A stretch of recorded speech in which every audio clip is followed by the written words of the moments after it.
Hi, my name is Dr. Masica Jordan. I'm here with you today for a takeover moment. I want you to look out of my window with me so I could give you a visual of something that I want to talk about today. So, if you can see, I'm sitting above this tree because I'm on the fourth floor of my home. And if you look across the street, there's some properties over there that have 4 stories. I had the opportunity when I moved into this neighborhood to watch them build up some other homes. And what I noticed about the building process is that you start with a foundation and then you build on top of it. You start with the foundation, then you build on top of it. Say it with me. You start with the foundation and then you build on top of it. Such is the same with human lives. So from the ages of 0 to 7/8, we as human beings have a foundation that we have that becomes the foundation for the rest of our lives. So there's a theorist called Alfred Adler. His name is Adler. So if you Google it, Alfred Adler, Adler. And his theories suggest that the person that you are from the ages of 0 to 7/8 is the person that you'll remain the rest of your life, unless a crisis occurs or unless you go through counseling or some sort of therapeutic cathartic process that causes you to change. That can look in different ways. That could be counseling, church, different things can change us, right? Point I'm making, though, is that the person that we are from 0 to 7/8 is the person that we remain unless we spend some time changing that scenario. And so the Bible talks about when I was a child, I thought as a child.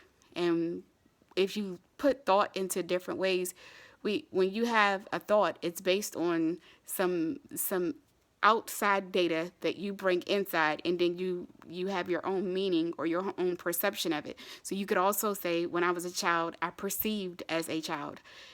But when I grew up, but when I grew up, but when I grew up is the thing I want to talk about today. Are we all grown up yet? And while we may be grown up in some areas, I think there's a lot of us that have some areas that need to be more developed or paid attention to. So God revealed to me the other day, I had been grieving the loss of my father. Father's Day is right around the corner, and my father's birthday just passed, and he died in March 15, 2018.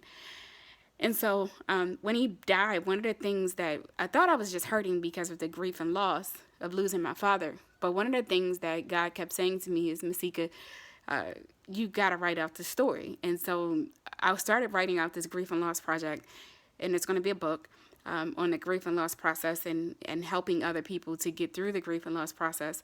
But in it, he had me starting to write about my experience as a child.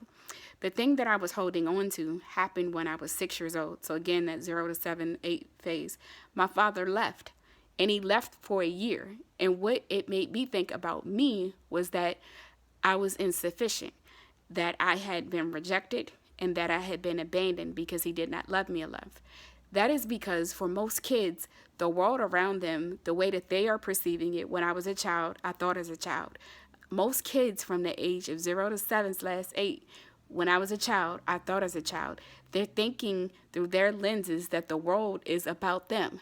So what that means is, if you do something, the question goes, did they do it because they didn't love me? Or did they do it because I'm not good enough? Or did they do it because I am? You can fill in the blank.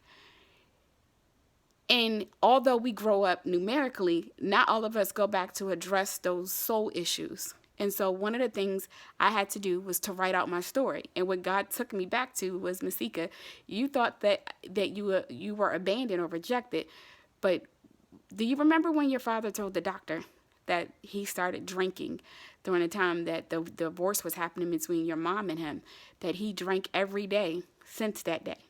And the reason he was drinking every day was not because he did not love you. It was because he was so hurt and he didn't know what to do with losing you and your brother and your mother. And so it wasn't that he didn't love you. He actually did love you. He loved you so much that he self-destructed because he didn't know what to do with the pain of the hurt of loss. And when you love something that deep and you don't have the coping mechanisms, you can self-destruct. And that is what your dad was doing.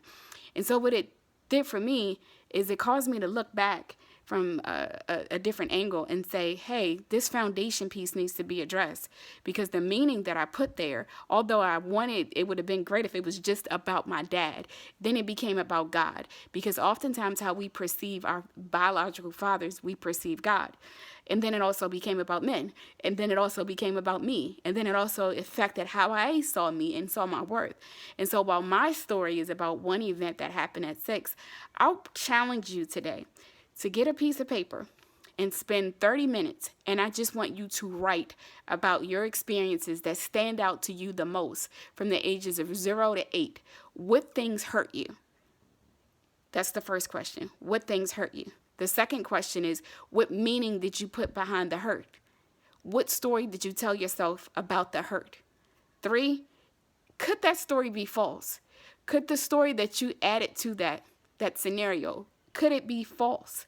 Or could it be a little skewed? And the reason I'm challenging you to do that today is because sometimes when I was a child, I thought as a child, it's time for us to grow up, and it's time for you to be fully recovered and fully healed. I can tell you that when I went through my experience, it felt like a ton was lifted off of my shoulders. And so I want you to go back and you do the work. Let me know how you feel.